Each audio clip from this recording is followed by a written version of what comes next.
tobacco products. The use of tobacco products is the largest preventable cause of premature death. So that's what I'd like to talk to you about today, and I would also like to share briefly how I managed to stop the use of tobacco products. How I managed to kick that habit. Now, tobacco products are so popular, wouldn't you agree? Because we can find them in Hollywood movies. I remember in 2010 in the movie Avatar, right? Sigourney Weaver's character, when she came out of that chamber, when she emerged from that chamber, the first thing she displayed was this sign of irritability, right? Irritability. She said, "Where's my cigarette? You know, give me my cigarette." But there is a misinformation there. I mean, you can hardly find an environmental scientist who is actually a hardcore smoker. So that is a wrong depiction of environmental scientists. I like to put it down right here. So tobacco products have invaded into the culture that is cool and it's popular. So and also you might be living with a tobacco product user, right? You might be breathing the air that is in the same space that you share with the smoker, or you are thinking of experimenting. You might want to start smoking. You know, it's so cool. So tobacco products are so prevalent and so popular. But so I would like to talk about the tobacco product. First of all, what is a tobacco product? Tobacco product started with cigars, and after cigars, we found a way to inhale the cigar smoke. We found a process by accident, and therefore we invented this thing called the cigarette. And other tobacco products are the chewables. You can chew tobacco products. And then so these are the general three types of tobacco products that you can find today. So what is inside a tobacco product? 97% of a cigarette is 3 inch long. 97% of the cigarette is actually harmful, death-causing harmful substances. 4,000 of them, and only 3% of the cigarette is nicotine. So I'll talk about the 97% first. This 97% of the cigarette is harmful, and it contains 4,000 known chemicals that will kill the tobacco product user. What is the data on that? Okay, if you can go to World Health Organization's website, and you will find the data there. Right, I'm quoting from that source, that each year 5.4 million tobacco product users will die prematurely from using this product. Right, just because of let's unpack that. Using the tobacco product will cause a premature death, right? So every 6 seconds, one tobacco product user will terminate early. So you smokers will tell me, well, we're gonna die anyway, right? You can die from sun tanning, or you can die from eating unhealthy food. So why do you want to target tobacco product users? No, tobacco product users is because it is the largest preventable cause of death. So now there's a fallacy here. Smokers or so-called tobacco product users think that, you know, I'm just going to die 10 years early, so what? But the thing is that tobacco product users, smokers, will enjoy a much lower quality of life. That means you are going to have you're going to accelerate aging, the aging process when you use this product. You're going to feel older a lot faster. Your skin is going to wrinkle. Your teeth is going to yellow. Your fingers are going to yellow. Right? Your artery walls are going to thicken. There's a high chance of a stroke. So what you don't understand, that you do not live your life normally as a non-tobacco product user. You actually non-tobacco product users enjoy the quality of life that's much higher. So 10 years you spend more of your life as a tobacco product user feeling old. So that is a big problem. So I'm going to talk about the other 3% of the tobacco product. It is the nicotine. Now, nicotine is actually a toxin. It is addictive. it is as addictive as cocaine or heroin. Now, of course, the effects of heroin and cocaine are a lot larger, right? You get the hallucinations, the effects of hallucination from heroin and cocaine. But the strength of the addiction is the same, right? Nicotine usage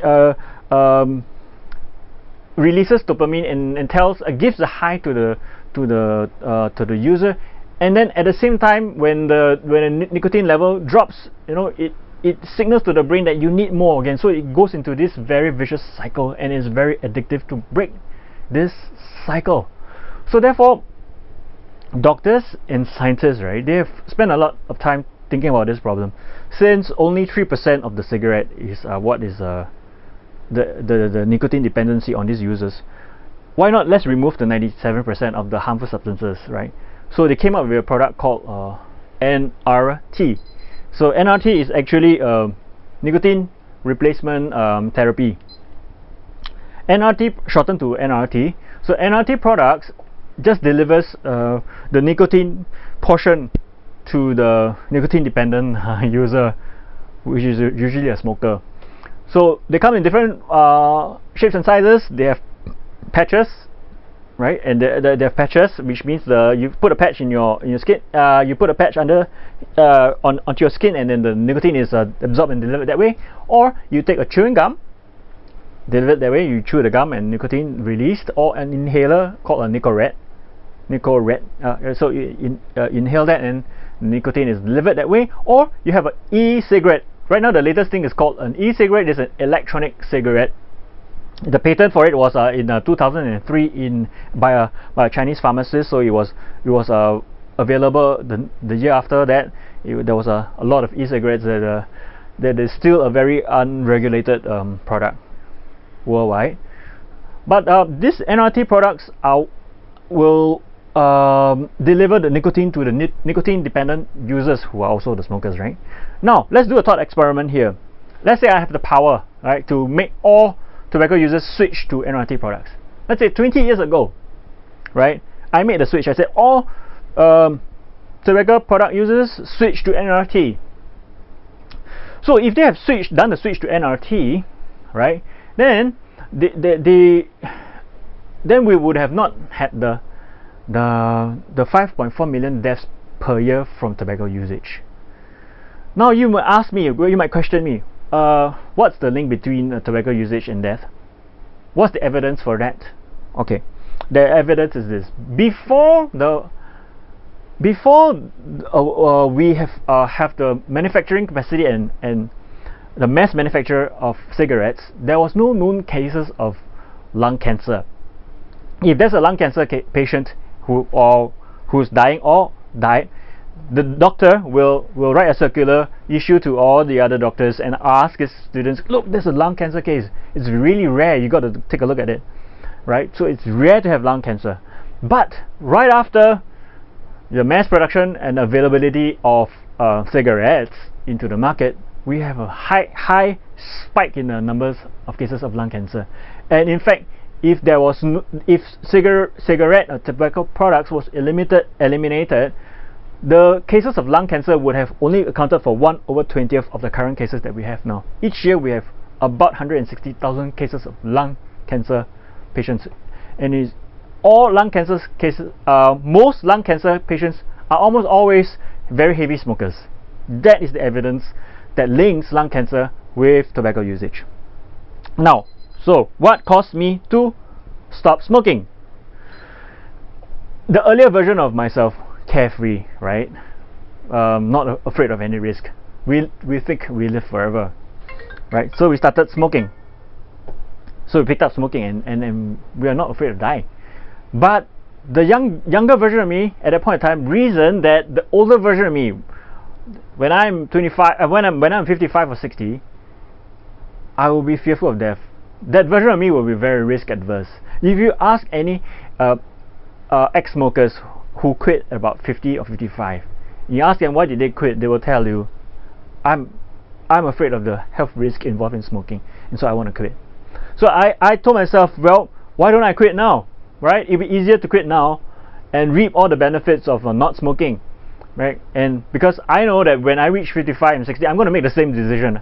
I know I'm afraid of the health risk involved, and I want to quit smoking, right? So that's the reason why I smoke. And I use this product. This product is awesome. All right, it's absolutely free.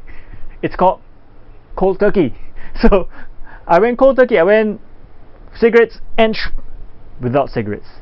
Of course, I'm not arguing that that's the only way to stop smoking. You can always have a gradual slope downwards. You know, you do not need to. You can reduce your amount of smoking, and finally you reach cold turkey.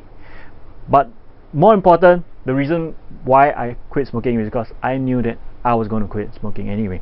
So I decided that this is going to kill me. I'm going to quit now rather than quit later. Now, I urge you, if you are able and you are willing, please look into the World Health Organization's website and also look into the Tobacco Master Settlement Agreement of November 1998, in which the big and large tobacco companies have to have a settlement whereby they agreed not to target the youth in terms of the advertisement of tobacco products, and they have to pay a minimum of $206 billion to the 46 states in the US, compensate them, and then perpetually they have to pay various annual costs in compensation for the medical costs involved in caring for the smoking related illnesses. So smoking is the largest known preventable cause of premature death, and if we do not stop this figure, if we don't take action at this figure of 5.4 million tobacco users who die yearly will rise to 8 million. 8 million. This figure will rise to 8 million by the year of 2030. So the last fact I'm going to throw at you is this: every 6 seconds, one smoker or tobacco product user will terminate early. So with that, signing out. Thank you.